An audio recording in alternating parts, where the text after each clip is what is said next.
It was almost 5 years later when I saw her again.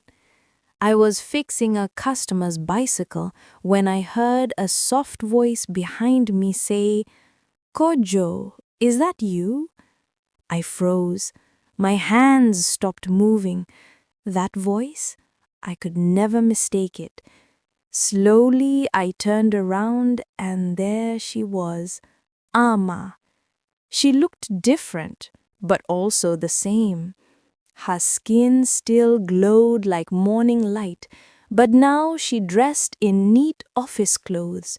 She had become a woman, not the shy girl who used to sneak to the riverside to meet me.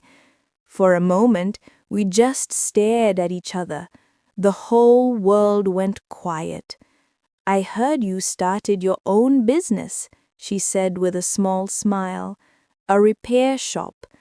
"Yeah," I said, trying to sound calm. "It's small, but it's mine."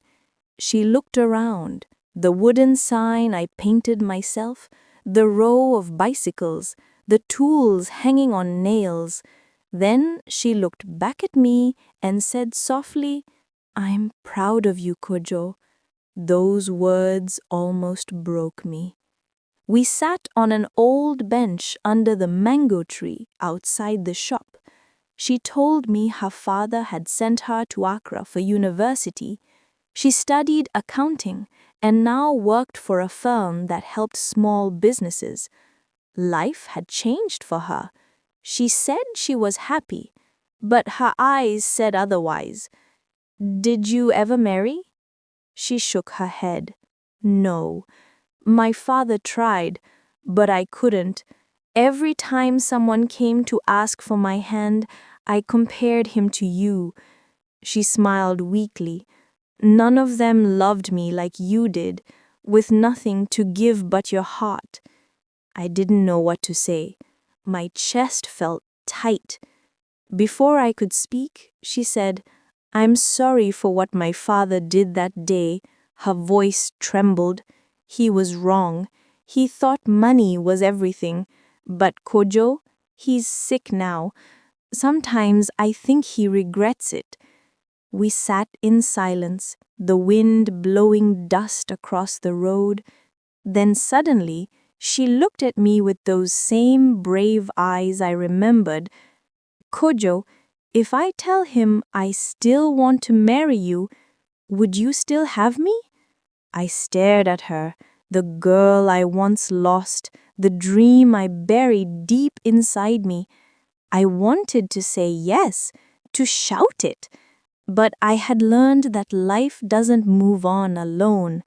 So I took her hand gently and said, "Ama, I've never stopped loving you, but this time I want to do it right.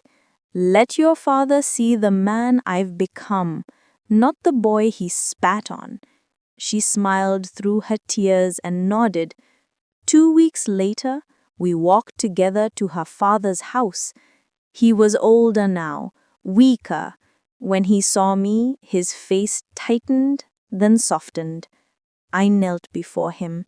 "Sir," I said quietly, "I came to ask again, not for your approval, but for your blessing. I can take care of Ama now." He looked at his daughter, then at me. After a long silence, he sighed and said, "Kojo, you've proven me wrong." Ama broke down crying.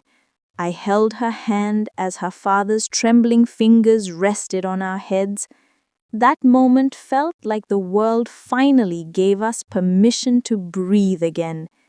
That evening, under the same mango tree where we first kissed, Ama whispered, "I told you love doesn't die," and I finally believed her.